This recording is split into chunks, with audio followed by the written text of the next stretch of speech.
হযরত আবু তালহা রাদিয়াল্লাহু তাআলা আনহু সকল সাহাবায়ে কেরাম নবীর সামনে গিয়ে ডাক দিয়া বলে, ও পয়গম্বর, আপনাকে আমার জীবনের থেকে ভালোবাসি, মহব্বত করি। আমার নবী পরীক্ষা নেওয়ার জন্য সাহাবায়ে কেরামকে ডাক দিয়ে বলে, আবু তালহা তুমি শোনো, যাও যাও তোমার বাবার মাথাটা কাটিয়ে আমার সামনে হাজির করো। আসলে এই নবী মাথা কাটতে বলবে বাবার? বলেন না কেন কাটতে বলবে নাকি? আসলে ভালোবাসেন কিনা এইটা পরীক্ষা নেওয়ার জন্য হযরত আবু তালহা রাদিয়াল্লাহু তাআলা আনহু সওয়ালও করেন নাই, ভানও করেন নাই, দৌড়ান দিয়ে রওনা হয়ে গেল বাবার মাথাটা কাটার জন্য।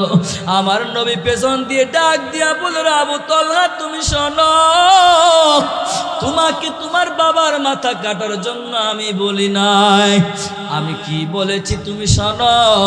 আমাকে তুমি জীবনের থেকে মহব্বত করো, ভালোবাসো, আমার আদর্শের উপরে তুমি অটল অবিচল থাকো, শুনলাম ভালো কথা। আসলে তুমি চলো কিনা, আসলে তুমি আমাকে ভালোবাসো কিনা, এইটা প্রমাণ নেওয়ার জন্য তোমার বাবার মাথাটা কাটার জন্য আমি পাঠায়া দিলাম। আমার নবী পেছন দিকে ডাক দিয়ে বলে, ও আবু তালহা তুমি শোনো, না না, বাবার মাথা কাটার কোনো সুযোগ নাই, সুযোগ নাই। ও আবু তালহা তুমি আসলেই আমাকে তুমি জীবনের থেকে মহব্বত করো। চিল্লা বলেন সুবহানাল্লাহ। আমার নবী গন্তব্য চলে গিয়েছে, আবু তালহার গন্তব্য আবু তালহা চলে গেল। ও আল্লাহর বান্দা, হাদিসের বাংলা অর্থটা আপনাদেরকে বুঝায়া দেয়। বিরল কথা, বিরল কথা। কয়েকদিন পরে আবু তালহা অসুস্থ হয়ে গেল। আমার নবীর কানে আওয়াজ, আবু তালহার বাসভবনের দিকে রওনা। সাহাবায়ে কেরাম চলে গেল, যাইয়া দেখে আবু তালহা চাটাইয়ের ওই খাজুরের চাটাইয়ের উপরে শোয়া অবস্থায় আছে। আমার নবী মাথার গোড়ায় বসলেন, আবু তালহার মাথাটা এইরকম বানায়া দেয়, আর আবু তালহাকে ডাক দিয়া বলে, আবু তালহা তুমি শোনো, তুমি আমার জন্য বড় পাগল। আবু তালহা আমিও তোমার প্রেমে বড় পাগল। আবু তালহা তোমার কি হয়েছে জানতে চাই, জানতে চাই। আবু তালহা অসুস্থর বর্ণনা দিলেন। আমার নবী দেখে আবু তালহার অবস্থা বেশি ভালো নয়। আবু তালহার ওয়ারিসদেরকে ডাক দিয়া বলে, ও আবু তালহার ওয়ারিস তোমরা শোনো, আমার আবু তালহা আমার জন্য বড় পাগল হয়েছে। আমিও আমার আবু তালহার জন্য বড় পাগল।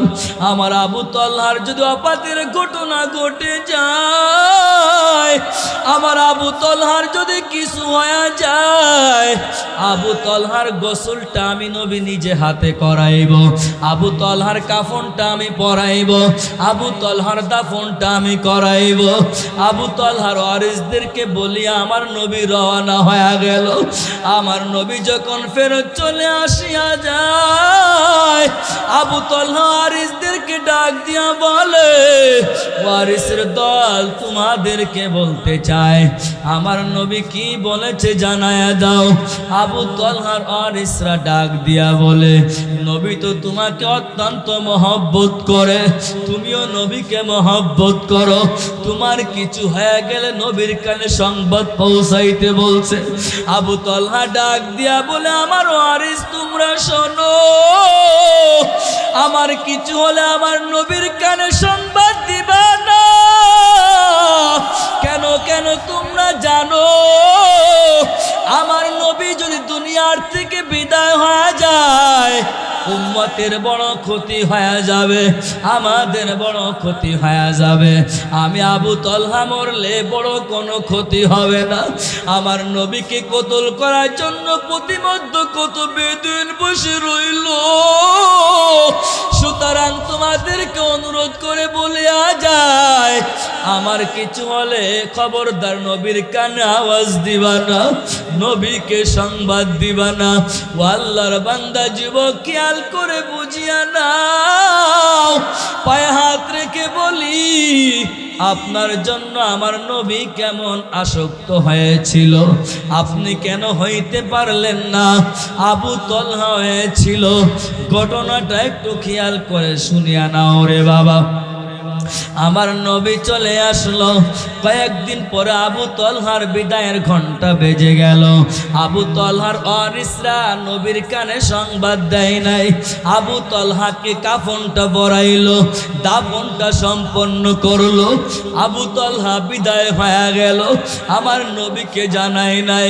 কয়েকদিন পরে আমার নবীর কানে আওয়াজ, আমার নবী জানতে পারে আমার আবু তলহার বিদায় হয়ে গেছে। আমার নবী সাহাবায়ে কিরামদের রওনা, আমার আবু তলহার বাড়ি চলে গেল। সাহাবায়ে কিরাম নিয়ে যাইয়া বলে, আমার আবু তলহা কোথায়? ওয়ারিসগণ বর্ণনা দেয়, ও নবী আপনাকে বলতে নিষেধ করেছে মহব্বতে, কারণ বেদুইনরা যদি আপনাকে হত্যা করতে যায়। ও পয়গম্বর, আবু তলহা বিদায় হয়ে গেল। আবু তলহার কবরটা দেখা যায়। আমার নবী সাহাবায়ে কিরাম না আবু তলহার কবরের পাশে চলে গেল। আবু তলহার কবরের পাশে গিয়ে আমার নবী আল্লাহকে ডাক দিয়া বলে, ও দয়ার মালিক, আমার আবু তলহা আমার জন্য বড় পাগল, আমিও আবু তলহার জন্য বড় পাগল হয়েছি। ও আল্লাহ, তোমার কাছে ফরিয়াদ জানাই, আমার আবু তলহাকে তুই মাফ করিয়া দাও। আল্লাহর বান্দা আপনাদেরকে বলে যাই রে বাবা, আমার নবী যার জন্য দোয়া করবে, এই দোয়া কি ফেরত যাবে নাকি? চিল্লা বলেন, ফেরত যাবে নাকি? না রে বাবা, না না। এই জন্য আপনাদেরকে বলে যায়, আমার নবী ১,৫০০ বছর আগেই জানিয়ে দিয়েছে, মান আহাব্বা সুন্নতি ফাকাদ আহাব্বানি ওয়া মান আহাব্বানি কানা মাই ফিল জান্নাহ। যারা মুখে মুখে বলো আমার নবীকে মহব্বত করি, মুখে মুখে বলে কোনো লাভ নাই। আমার নবী বলে, আমাকে যারা মহব্বত করে তারা আমার সুন্নাত মেনে নিয়েছে। আর যে ব্যক্তি আমার সুন্নাত মানলো, ওই ব্যক্তি আমার সঙ্গে জান্নাতে চলে যাবে। চিল্লা বলেন সুবহানাল্লাহ। আর জোরে বলেন আল্লাহু আকবার। এ নুহাট এলাকার যুবক সকলকে পায়ে হাত রেখে বলিয়া যায়, দেখেন না নবীর জন্য কেমন মহব্বত, নবীর প্রতি কেমন ভালোবাসা। বাবা, আমি শেষ করে দিব। আজকেও পর্দার আড়ালের মা আপনাদেরকেও বলি, আজকে আপনি বেপরদায় চলেন, দাউসের মতো চলেন, আইয়ামে জাহেলিয়াতের যুগের মতো চলেন। ওরে বাবা, বর্বরতার যুগের ইতিহাস পড়ো, একটু খেয়াল করে বুঝো। আপনার দাম ছিল না, মান ছিল না, শান ছিল না। জীবিত অবস্থায় গর্ত খুঁড়ে পুঁতে রাখা হতো। এই মর্যাদায় উত্তীর্ণ হয়েছেন, আমার আল্লাহ দিয়েছেন। এই মর্যাদা ফিরে এনেছেন আমার নবী। আজকে আপনি নবীকে ভুলিয়া বেপরদায় চলো, স্বামীর অবাধ্য চলো, দাউসের মতো চলো। আমার আল্লাহ বলেছ, করনা ফি বুয়ুতিকুন্না ওয়ালা তাবাররুজনা তাবাররুজাল জাহিলিয়াতিল উলা। খবরদার মা, দাউসের মতো চলবা না, বেপরদাই চলবা না রে মা, আইয়ামে জাহেলিয়াতের যুগের মতো চলবা না।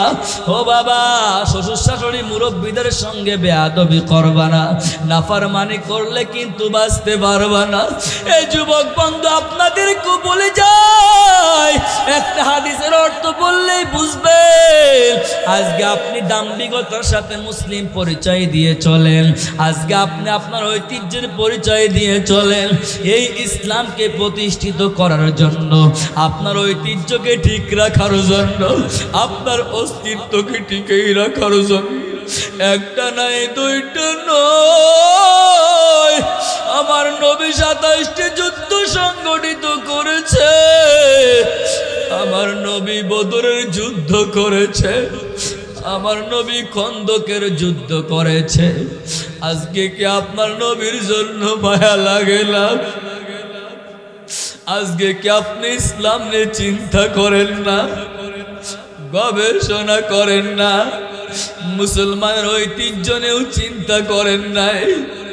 আমার নবীকে কি রক্তাক্ত করলো, আজকে আপনার অস্তিত্বকে টিকিয়ে রাখার জন্য ওই উহুদের যুদ্ধের জীবনীটা আপনি পড়িয়া দেখেন। আমার নবী ময়দানে চলে গেল, ওই বেদুইনরাও তর্কিত হামলা শুরু করলো। দুইটা শিক্ষা এখান থেকে নিয়ে নেন, সাহাবায়ে কেরাম কেমন নবীর জন্য জীবন দেওয়ার জন্য প্রস্তুত। নবী আপনার অস্তিত্ব টিকেই রাখার জন্য জীবন দেওয়ার জন্য প্রস্তুত।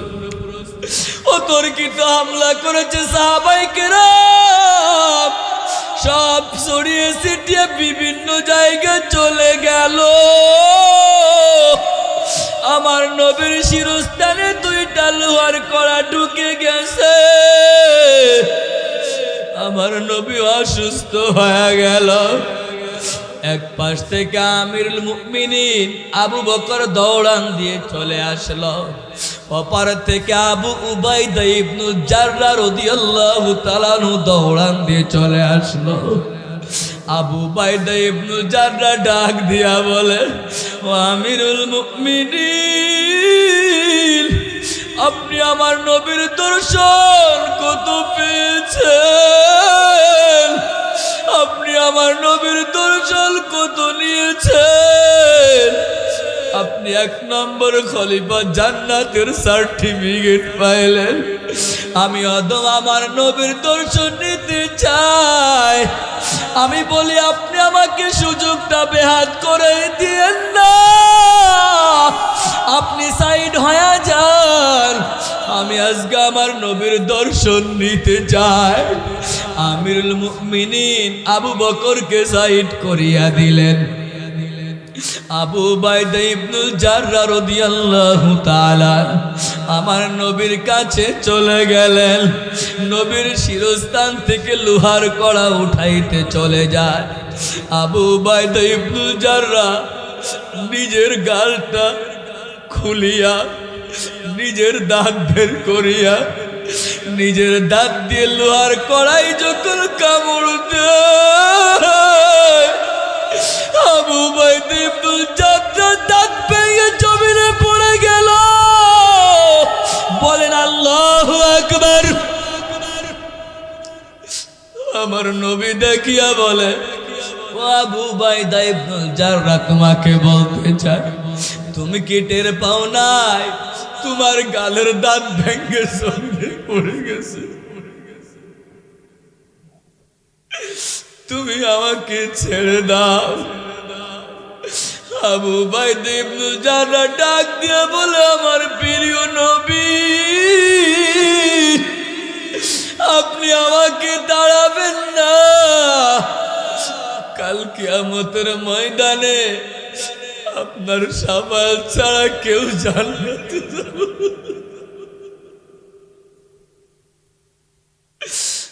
আপনার শাফাআত ছাড়া কেউ জান্নাতে যেতে পারবো না। ও নবী, আপনি আমাকে তাড়াবেন না। আমার দাঁত সবগুলো ভেঙে গেলে আপনার কাছ থেকে আমি যাব না। নবী তাড়াইতে পারে নাই। আজকে আমরা ইসলামের বিরুদ্ধে যদি কেউ বলে, একটু আঘাতের কথা শুনলে হারিয়ে যায়, পালিয়ে যায়, তখন নবীর প্রতি মহব্বত থাকে না, আল্লাহর প্রতি ভালোবাসা থাকে না, ইসলামের প্রতি ভালোবাসা থাকে না। আবু উবাইদা ইবনে জাররাহ ছাড়ে নাই, আবার জড়ায়া ধরে আর একটা লোহার কড়া। আবু উবাইদা ইবনে জাররাহ দাঁত ভাঙ্গা গাল দিয়ে আবার কামড় দেয়। আবার যখন কামড়ে ধরছে, ওই লোহার কড়াটা যখন উঠাইতে গেল, আবু উবাইদা ইবনে জাররার আরেকটা দাঁত ভেঙে জমিনে পড়ে গেল।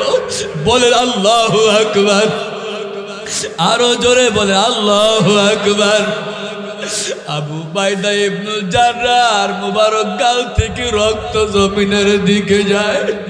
আমার নবীর কত জায়গা থেকে ওই লোহার কোড়ার গোড়া থেকে রক্ত জমিনের দিকে যায়। রক্ত গড়িয়া গড়িয়া এই গালছি ভাইয়া ভাইয়া, এই মুখমণ্ডল ভাইয়া ভাইয়া আমার নবীর দেহ মুবারক দিয়ে জমিনের দিকে যায়। সাহাবায়ে কিরাম পাগলের মতো হয়ে গেল। ওরে যে দুনিয়ায় আমার নবী নাই, ওই দুনিয়ায় আমাদের থেকে কোনো লাভ নাই। আমার নবীর সভ্য শরীর, রক্ত মাখা শরীর। দূর থেকে মালিক বিন সিনান তাকাইয়া দেখে, ওই মালিক বিন সিনান দৌড়ান দিয়ে চলে যায়। আবু উবাইদা ইবনে জাররার মাঝখানে দাঁড়ায়, আমার নবীর মাঝখানে দাঁড়ায়। আমার নবীকে জড়ায় ধরিয়া ওই জেহবাটা বের করিয়া চাটতে চাটতে চাটতে রক্তগুলো বক্ষণ করে ফেলেছে। আমার নবী অসুস্থ অবস্থায় চিৎকার দিয়ে বলে, লাং তামাসসাকান নার, লাং তামাসসাকান নার, লাং তামাসসাকান নার। এ দুনিয়ার উম্মত তোমরা শোনো, আমার নবীর রক্ত যার ভেতরে প্রবেশ করবে ওই শরীর কখনো জাহান্নামের আগুনে পড়বে না। চিল্লা বলেন আল্লাহু আকবার। এ শ্রীপুর এলাকার যুবক ও আমার বাবাজি, পর্দার আলের মা গো, এই জন্য সকলকে পায়ে হাত রেখে বলিয়া যায়, দাড়ি কাটিয়া আমার নবীর কলিজায় আঘাত দিও না। ও যুবক, নামাজ ছাড়িয়া আমার আল্লাহকে বেজার করিও না। মা বাবার সঙ্গে বেয়াদবি করে আমার আল্লাহকে বেজার করিও না। মুরব্বীদের সঙ্গে উলামা তলাবা মসজিদ মাদ্রাসার বিরোধিতা করিয়া আমার আল্লাহকে বেজার করিও না। তুমি যদি না পারমান হইয়া কবরে যাও, আমার আল্লাহ বলবে আমতাজুল ইয়াউমা আইয়ুহাল মুজরিমুন। ও নেককার বান্দারা ভাগ হয়ে যাও, বদকার বান্দারা ভাগ হয়ে যাও। ডান দিকে নেককার বান্দা বান্দি চলে যাও, বাম দিকে নেককার বদকার বান্দা বান্দি চলে যাও। আমার আল্লাহ বলবে ইন্নাল আবরার লাফি নাঈম। ওরে নেককার বান্দা বান্দি জান্নাতের দিকে চলে যাও। ও ইন্নাল ফুজ্জার লাফি জাহিম। বদকার বান্দা বান্দি জাহান্নামের দিকে চলে যাও। ও আল্লাহর বান্দা বান্দি নাফরমান হয়ে গেলে ওই ফুলসিরাতের রাস্তা 30,000 বছরের রাস্তা, ওই রাস্তার উপরে উঠলে কাঁপুনি ঝাঁকুনি শুরু হয়ে যাবে। আর কাঁপতে কাঁপতে আপনি গর্তের ভেতরে পড়ে যাবেন। ও আল্লাহর বান্দা, আপনার জন্য কেমন নবী আমার পাগল। নবী আপনার কষ্ট দেখে সিজদায় পড়ে কাঁদবে। ও আল্লাহ, আমার একজন উম্মত যদি জাহান্নামে চলে যায়, আমি নবী জান্নাতে যাব না। সেই নবীর জন্য কি তোমার মায়া নাই? নবী সিজদায় পড়ে কাঁদবে, আমার উম্মত জাহান্নামে গেলে আমি জান্নাতে যাব না। নবীর কান্দন দেখে আমার আল্লাহ সহ্য করতে পারে না। আমার আল্লাহ কুদরতি নজর দিয়ে বলে, ও বন্ধু তুমি মাথা উঠাও। ইয়াউমা ইয়াফিরুল মারউ মিন আখি। আমার নবী বলে, জাহান্নাম বিকট আওয়াজ দিয়ে দৌড়ায় আমার উম্মতকে ধরার জন্য। আপনি জাহান্নাম না ঠেকাইলে আমি মাথা উঠাবো না। এ যুবক কাঁদো, ও বাবা তুমি কাঁদো, ও মা তুমি কাঁদো। চক্ষু বন্ধ করে চিন্তা করো, কোন দিন নাফরমানি করছো, কোন দিন কি গুনাহ করছো। নবী আমার মাথা উঠায় না, আল্লাহ বলে বন্ধু মাথা উঠাও। ইয়াউমা ফিরজুল মারউ মিন আখি, আমি আপনাকে খুশি করব। আমার নবী তারপরেও মাথা উঠাইল। আল্লাহ ফেরেশতাদেরকে ডাক দিয়া বলে আমার বন্ধুর কান্দন সহ্য করতে হইল।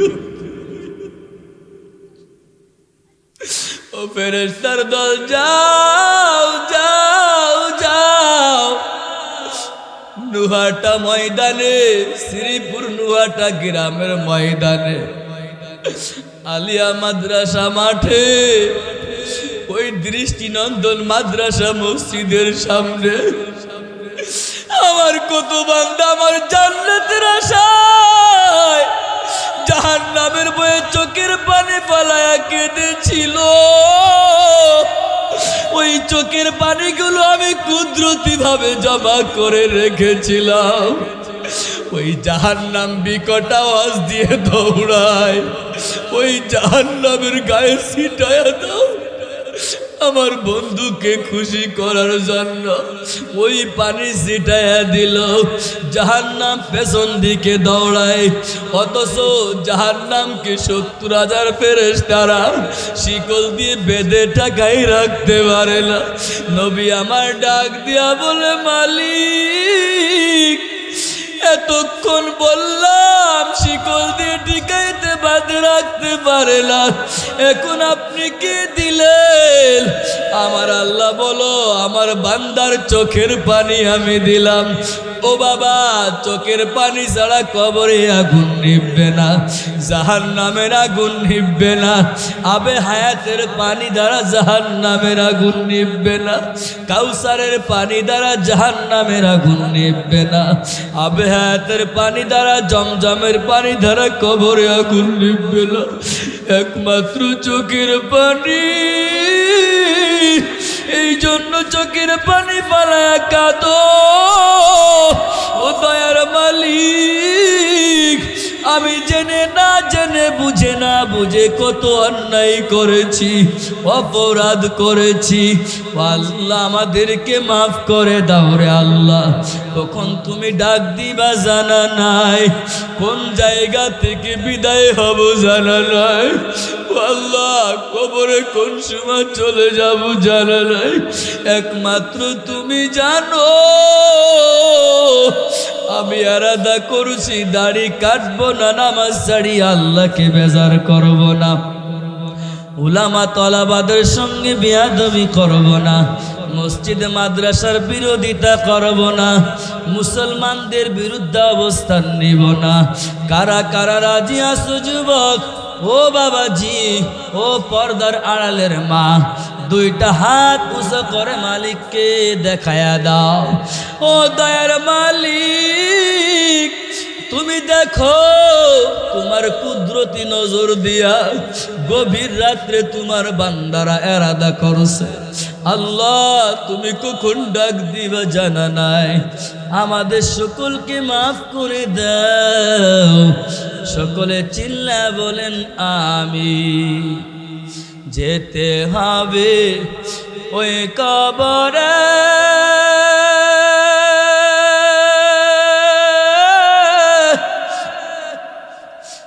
কেউ বা আগে কেউ বা পরে, মৃত্যুর সময় কালেমা নসিব, মৃত্যুর সময় কালেমা নসিব কবুল করে না।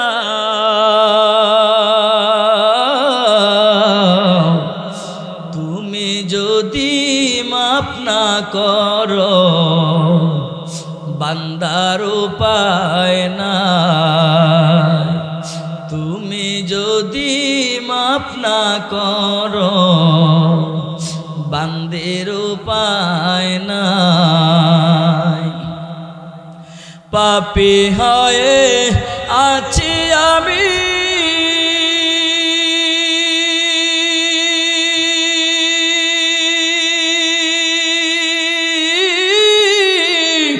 দয়ার সাগর মাওলা তুমি পাপী পাপী হয়ে আছি আমি,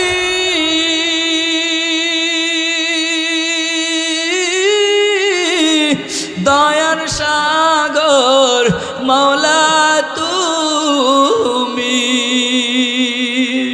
তোমার রহম দিয়ে আমায়, তোমার রহম দিয়ে আমায় কবুল করে নাও।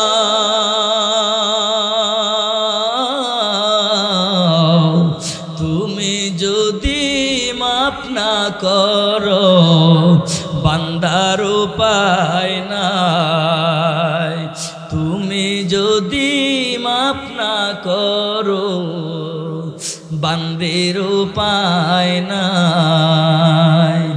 আমি পাপী বান্দা খোদা মাফ করো আমায়। তুমি যদি মাফ না করো বান্দার উপায় নাই, তুমি যদি মাফ না করো বান্দের উপায় নাই। আল্লাহ আমাদের সকলকে মাফ করে দেন, সবাই বলেন আমিন।